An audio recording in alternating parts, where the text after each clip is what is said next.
Hey, have you ever asked yourself, how can I be the best boss ever? What is it going to take for me to just take my leadership to the next level?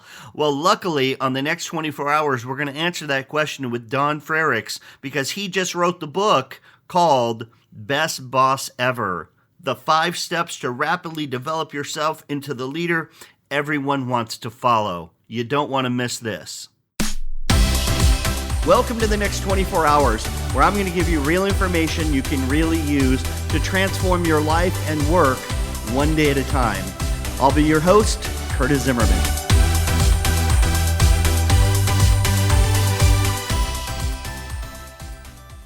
Welcome to the next 24 hours. I'm excited to invite Don Frericks to our program. In over 30 years of corporate leadership coaching experience, he has developed the reputation as an outstanding leader, a passionate advocate for personal and corporate change, and a well-loved personal leadership coach for various Fortune 2000 organizations and individuals. Please welcome to the show, Don Frericks. Don, how are you today? I'm great, Curtis. Thanks for having me on. I'm so excited about this. Absolutely. When I heard about your new book coming out, I just couldn't wait to get you on the show. We've known each other for years, but I'd like to have you kind of introduce yourself a little bit to our audience. Tell everybody who you are and kind of what your mission is. Just your brief backstory, if you would. That'd be awesome. Sure. Thanks for the opportunity to do that. I think to summarize, I started a business back in 2001 to help organizations develop leaders. And my mission since that time has been in various formats, but always with that same purpose: to change the world one leader at a time. And so what I really wake up thinking about every morning is like, what am I going to do today to help one more leader become outstanding with their skills so that they can make a positive impact on their world? So that's my focus. I've had the opportunity to work with great organizations like Procter and Gamble, and some organizations like Simon Property Group. I've had a corporate career where I've worked at like Centos and Cincinnati Bell, and some regional banks. One of them became U.S. Bank Corp. And all of that's interesting, but none of it really is important to our listeners, with the exception that each and every experience I had just added more opportunity for me to learn about what does good leadership look like and what does bad leadership look like, because I have experienced both. I assume you have too. Absolutely. And I just have to share the reason why I'm so excited to have you on the show is many people talk about leadership as something outside of me, outside of my organization.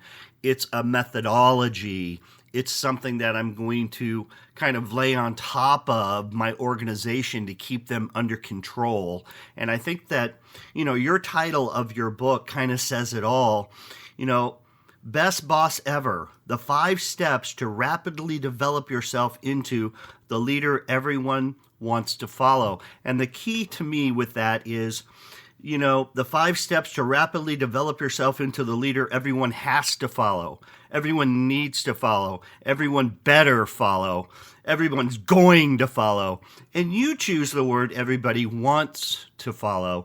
And to me, that's what I appreciate about you, is you do know that leadership is something, it's an inside job, and you work with individuals to help them see that as something I'm going to bring every day, not an external. Tell me why you choose the word wants in that entry to the opening of your book. Yes, it's really interesting when we think about the power of leadership, and you're kind of leaning into that with your question. It can be used in a lot of different ways. And when I wield my power, it's not taken lightly, right? People experience that. They know that you're in charge. They know that you have the power to maybe hire and fire them. And I've been, throughout my entire life, always enamored by those that didn't wield power, but they had an incredible amount of influence. And I love the word influence because I believe that is the output of great leadership. When you think about what do great leaders do, well, they make people around them better. They make teams perform at a higher level, but they don't make them do anything. They influence them. And it's that influence that they use that makes a difference. That's the thing that I think we all desire from our leaders. Our best bosses ever were people that had great influence, but never really used power. Wow. I'm excited to dive into a little bit of the 5 steps, and I'd love for you to tell us a little bit more of a couple of those. But before we do that, will you tell us a little bit about you as the person, your family, kind of, what motivates you? I get this a lot where people say, well, Curtis, I know you kind of grew up with, not the best family life, and you have dyslexia, and you struggle in school, and everybody has a story. But how do you get up and want to motivate other people? And how do you have that kind of attitude? And I just want to throw that at you as well. Tell us a little bit about you personally and, why do you do what you do? I have been blessed with having a family of 4 children, ages now 23 to 33. And our oldest is a daughter that has 2 grandchildren and one on the way. So we're really excited to be grandparents. And it certainly seems like we're coming into our own at age 61, which I have to laugh about, which seems really old and also really young at the same time. But the most interesting part of my story, you'd have to go back to me being the oldest child of 6. And I'm a junior, Donald J. Frericks Jr. And so there's a senior, and the senior was a perfectionist extraordinaire. Dad was incredible. He was always right about everything. And he was a PhD professor. And, we grew up in a household where we had to do many chores. And if you didn't do them precisely the right way, you were told that you did them the wrong way. And you often felt like you couldn't do anything right. And the perfectionism was so strong, it just really was oppressive.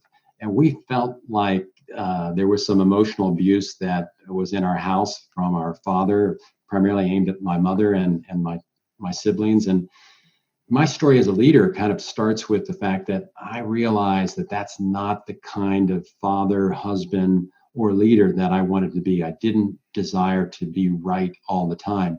And that to not do that, I would have to change myself. I would have to look at how much of a perfectionist I was and really how much judgment I had towards others and towards almost everything in my life.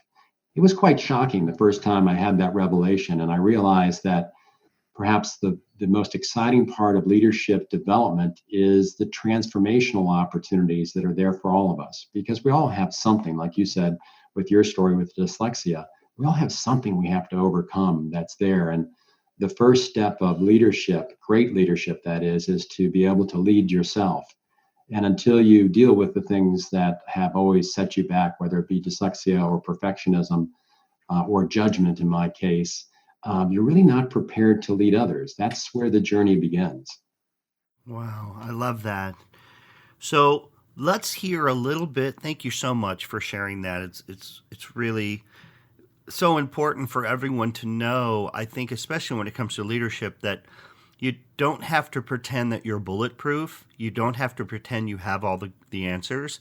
As a matter of fact, many of the best leaders I've ever met, and I'm sure the same with you, are those that say that they have things they're working on, say that they don't know the answers, and really come to the table with their whole self, not just being bulletproof. So that's just so insightful. I really appreciate you sharing what I call your resume. We all have a resume, but your resume, I think, is what leaders really need to share. So let's talk about a little bit about the 5 steps.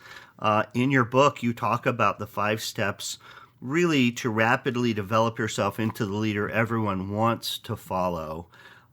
Give us a little bit about how you came up with those steps, and then if you share a little insight into how we can use some of those in the next 24 hours, because this podcast is all about listening, but hey, here's a couple gems to go back and actually apply. That would be great. I'd love to hear that myself, actually. I'll do the best I can, Curtis. Thank you. This is really born out of total failure. That might sound really strange to your listeners, but again, trying to be totally transparent, I have seen more individuals and organizations actually try to develop leadership ability and fail than I have be successful at it. And here's what I mean by that is that it's easy to confuse leadership training and leadership development. Training would be you and I would go to a great workshop, and an hour and a half later or 3.5 hours later or whatever a day, we would be inspired and we would have a lot of new information and we might even have learned some new ideas. But the amount of people, the number that walk out of that classroom environment, as we used to do before COVID, and then go implement something new and be different and change a habit and grow a new habit is very, very small. I think much less than 20% of all those that receive new information. So after seeing that, oftentimes we call leadership development, or excuse me, leadership training a development process just because those words seemingly go together. We're really not telling the truth. And so the 5 steps were designed to try to help people say, you know what, I've had that experience before. I really didn't get to become a better leader. I might have gotten smarter about some things around leadership, but I really want to be different. I want to have new habits. I want to be more effective in the eyes of the people that are following me. I want to be their best boss ever. So that's why we have the 5 steps. So let me stop there and ask if you have a question or if you want me to just go into the 5 steps. No, I think charge it, go for it. We're excited. I need some steps because right now I'm doing a lot of falling. To your point, so let's lay it on us. We're ready. We all do. I'll just do a quick highlight of the 5 and then we'll focus on the first one. So the first is choose wisely what to improve. The second is to create a robust plan of action. The third is track your progress and effort. The fourth is anticipate obstacles and plan to remove them. And then the fifth, seek ongoing feedback. And it's really, as you can tell with that 5th step, kind of an ongoing process that doesn't end because great learners, great leaders are great learners. They focus on continually improving and growing their ideas and interest and ability when it comes to leadership. So let's drop into just choose wisely what to improve. Part of the challenge with leadership is that it's really complex. It's very, very personal. Your style of leadership, Curtis, versus mine would be different just because of our personalities, our experiences, the people that we're leading. And there are so many different layers of leadership that it gets to be overwhelming. Let's take 50 great books on leadership, and there are more than 50 great books. Someone might ask, one of your listeners might be wondering, well, which one of those should I work on? Is it better to follow Collins' Good to Great, or should I be looking at Kouzes and Posner or Maxwell? And there's so much great information on leadership. It's a bit overwhelming. It's like this huge ocean. Have you ever had that feeling like there's so much information about leadership, it's hard to figure out where to start? Absolutely. My mentor, Dr. Will Keim, always started his lecture with, if you Google leadership, so many tens of thousands, millions of different things come up on it. And he said that means 2 things. 1, leadership is really, really important. And 2, we have no idea where to look to get the good information. So exactly to your point. Oh, I love that. I mean, I think he's right on track. It's too big of a topic. And so therefore, if it's really about habit change, if leadership development is about getting better as a leader and leading the people that are on your team today, then the question is not, where do I get my information? It's like, what's needed right now? And I think there's an interesting way to get there. The what needed question to me is really hard to answer on your own. If you went to your office this afternoon and pulled out your journal, as I know you probably will, and as I often do, and asked myself the question, what's the one thing I should be working on as a leader? You would come up with an idea, and that idea would be worthwhile from your eyes, through your perspective, and from the way that you perceive things to be. The more useful way to ask about leadership is to ask those that you actually are leading, and to ask them through their eyes, through their experience of you, how they perceive you as a leader, like what's needed right now in this moment at this time. A lot of leaders don't do that because it takes a great deal of vulnerability to ask others for that kind of directional feedback. It's even important to ask your boss as well as your peers. And if you do this through an assessment, it's called a 360-degree assessment, where you can receive the feedback from all those different groups and compare and contrast how people perceive you. You can look at not only where you might get better, but also where your strengths. And I think this is the thing that a lot of organizations have not put enough emphasis in, is identifying leadership strengths, knowing that none of us will be perfect. We cannot even strive to be perfect as leaders. But if we know what our strengths are, we can focus on which ones of those would make the biggest difference. We can often get to the answer of this question, like, where do I start? What do I focus on first? It's normally a strength that's emerging that can be built up into what the great Singer Folkman Company calls a profound strength. And once we discover those profound strengths, that's where the influence comes from. It doesn't come from fixing all the brokenness, fixing all the weaknesses, or improving our average into above average. It means taking emerging strengths and turning them into profound strengths, such that people go, oh, I love Curtis because blank. You do that better than anybody else. Yeah, I often ask people, can Michael Jordan do your taxes? And they go, well, I don't know if Michael Jordan, and I say exactly, because Michael Jordan focused on his strengths to be one of, if not the best player of all time, rather than focusing on the two or three things he isn't good at. And I think so many people spend so much time trying to fix something that society or their family or their dad or their cousin thinks is a weakness of theirs, rather than leaning into being the best of what they were put on the planet to do. So I love that concept of, leaning into your strengths and letting other people worry about the three things you're not good at. It's been proven now statistically that extraordinary leaders, people that lead in the top 10% of a very large normative database of over 100,000 leaders, those leaders all have significant strengths, but they also have things that they're not great at. So now we statistically know what you just said to be true. So help us through, because you're saying a lot of different things here, and you're around leaders, and leaders have, known for this thing called an ego, and that's part of, what it takes to be a leader, which I get. But when you ask for 360-degree assessment, and you're going to be doing that, well, the number one thing people do when they get feedback is they tend to justify. They tend to say why you're wrong. They tend to point out their intention rather than their action.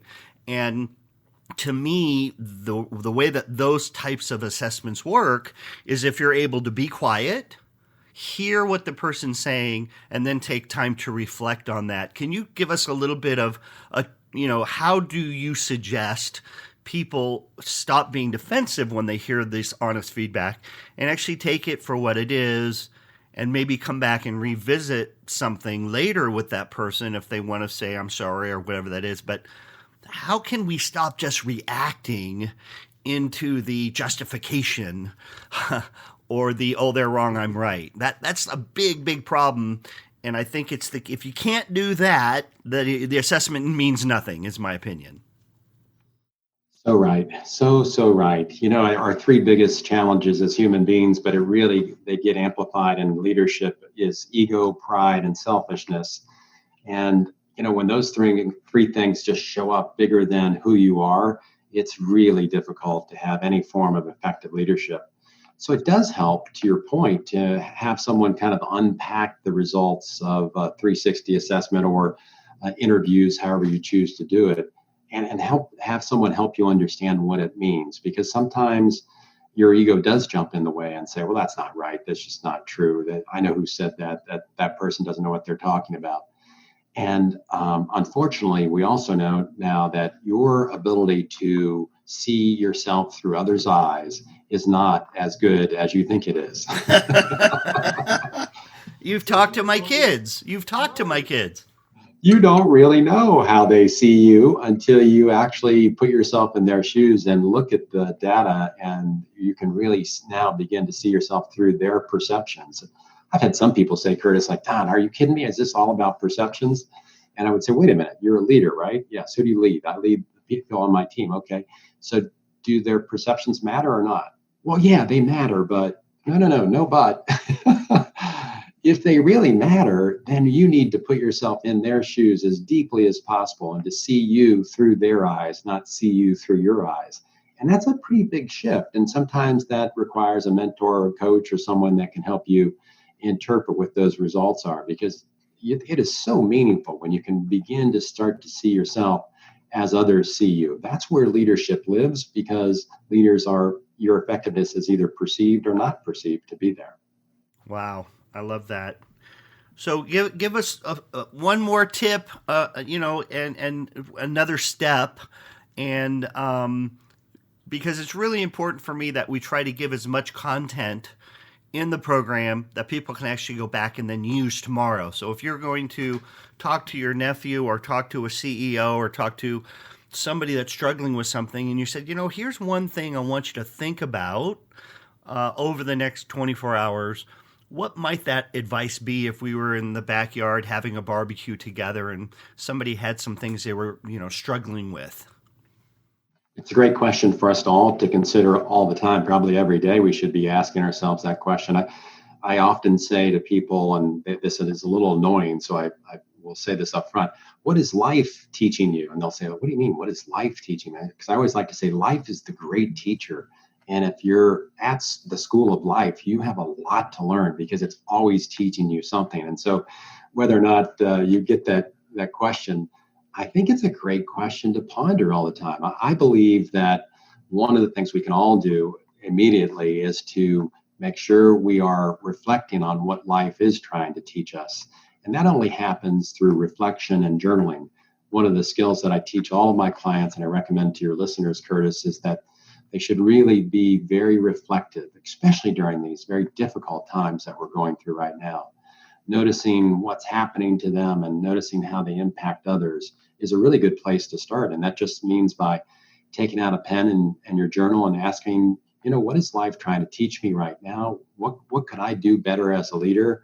What do my people need that I'm not providing yet? What could I spend more time doing? What could I spend less time doing? There's 100 of good, curious questions that we can all use in our reflection and journaling. But sometimes we just get so busy, we don't go there. So we miss the great teaching that life wants to give us because of our busyness. And that is something that you can never reclaim. Once those days, those hours, those weeks are gone, it's super difficult to go back and say, what was I thinking a week ago, a month ago? So to have the discipline of reflection and journaling and using that as a platform to help point out the things that you should learn, can learn, and want to focus on is a great way to get started with leadership development. Hello everyone, my name is Noah Zimmerman, and I'm the narrator of the audiobook version of Life at Performance Level. I'm sorry to interrupt this episode, but I just wanted to let you know that right now at curtiszimmerman.com, the audiobook version of Life at Performance Level is being offered absolutely free. It's right there on the center of the landing page. There's a button that says Free VIP Experience. Just click that and you'll have access to the audiobook and lots of other content that'll help you live the dream. Thank you so much for listening, and let's get back to the program. One of the things I tell so many people is sometimes you have to slow down in order to speed up. And your point of, I also tell people, most people sleep 30 minutes too long every day. If you took that extra 30 minutes to sit, and even if you don't get out of bed, but you just lay there with your eyes closed and think about what you want the world to give you today, you think about what it is you're going to produce, you think about the conversations you want to have, rather than just being reactive to the world, grabbing your phone and immediately answering what the world's yelling at you through your email, through the Twitter feed, through whatever. You can be proactive to create the world you want, to your point. And I think that journaling is a beautiful way to do that. But that means you have to slow down, take control, and then I believe you can speed up. Would you agree with that statement? My goodness, I so love the slow down to go fast comment that you made. You're right on target about that. It's interesting when you start to get comfortable with your journal, almost like it's your best friend. Like you go get your cup of coffee and you sit down with your best friend and you're going to have this amazing conversation with them, and you're thrilled to be present with them. And when you get to that point with your journaling, sometimes I'll get to like the fifth iteration of asking myself, well, why do you do that? And if you ask the why question 5 times, and that's the 5 whys technique, it's amazing what kind of shows up. Why did you say that? Well, I was a little uncomfortable with blank. Well, why did you think that? Well, I've always thought that about them. Well, why didn't you catch your judgment? Well, I was being a little lazy. Well, why were you being lazy? Well, maybe because I didn't really love them in the moment. Oh, why didn't you love them in the moment? Because I'm judgmental. I only love them conditionally. Okay, well, what's life calling for? I need to learn to love them more unconditionally. It's an amazing journey when you can spend the time really trying to dissect why you do what you do, not just what you do, but why you do what you do. And those answers are there if you're willing to dig for them. Wow.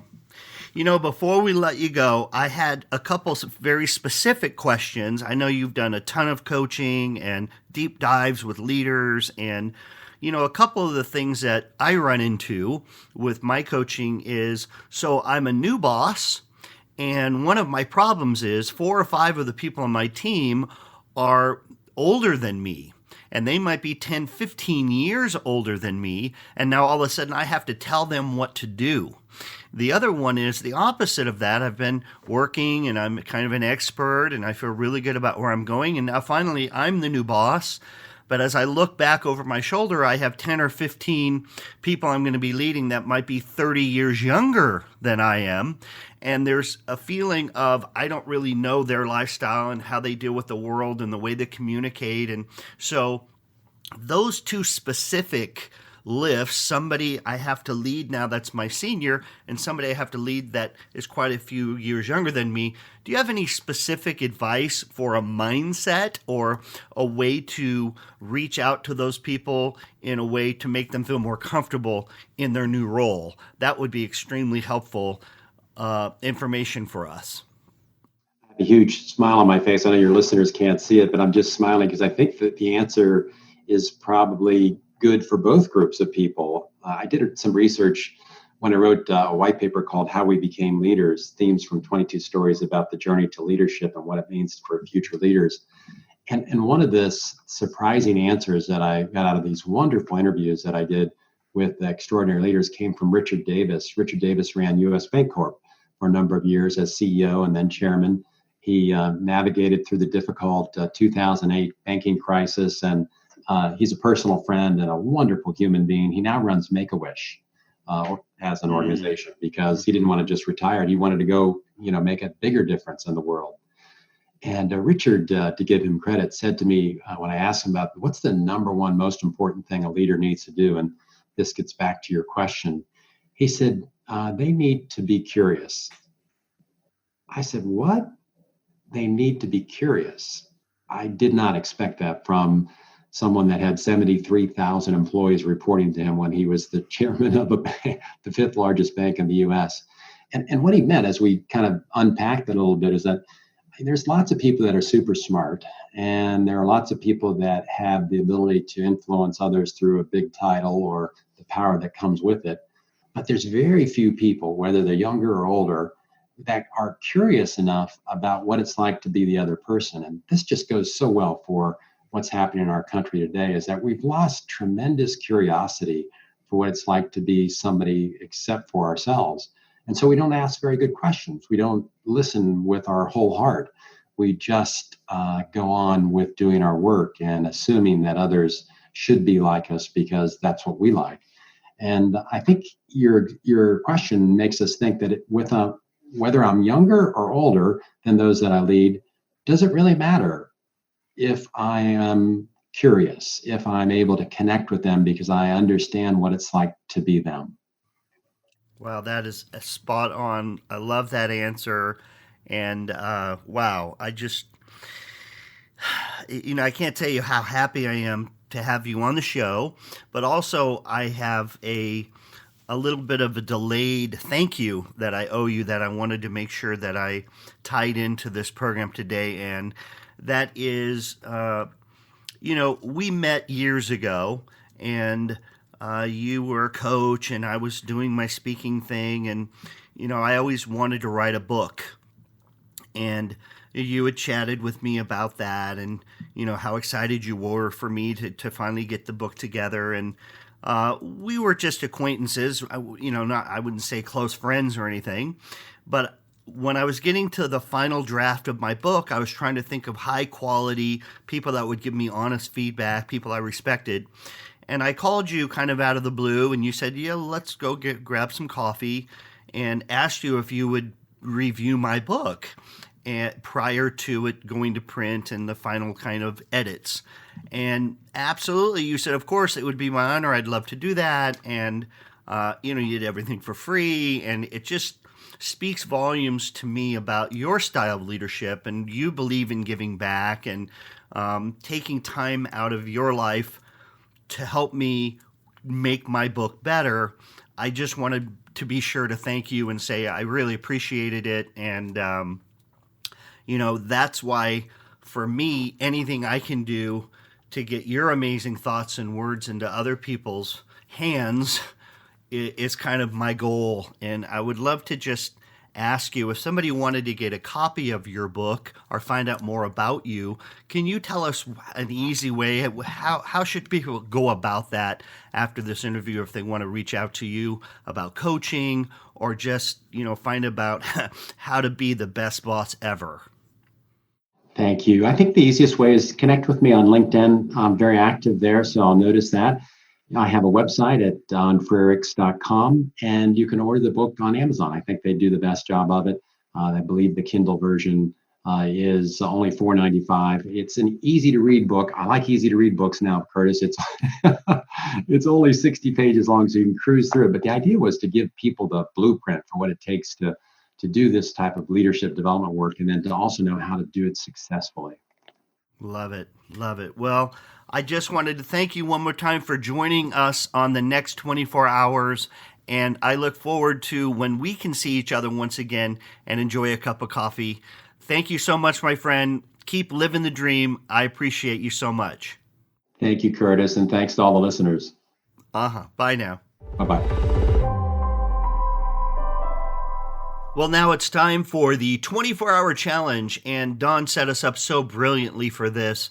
All I want you to do is grab a piece of paper, grab a journal, grab a little folder, and set it by your bed. And I want you to commit to tomorrow morning getting up, sitting quietly, and asking the great question that he asked, and that is this: what is life trying to teach me right now? And I want you to journal. I want you to take the time to sit quietly. Remember, slow down to speed up. He said that life is the great teacher, and the only way a teacher does any good is if you take in the information, but then you go back and reflect on it, and that's what I want you to do. Also, if you're someone like me and, you're not a big writer, you have dyslexia, or you're just not a big writer, I get it, but don't forget that now you can dictate into your phone so easily, so you also can journal like everyone else. Just sit quietly, speak quietly, and talk to that question: what is life trying to teach me right now? If you do that, I promise you, you will be that much closer to living the dream.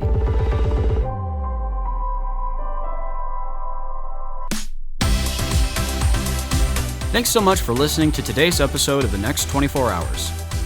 Don't forget that to access the free audiobook that's available right now, go to curtiszimmerman.com and click Free VIP Experience on the landing page. Have a great day, and remember to keep living the dream.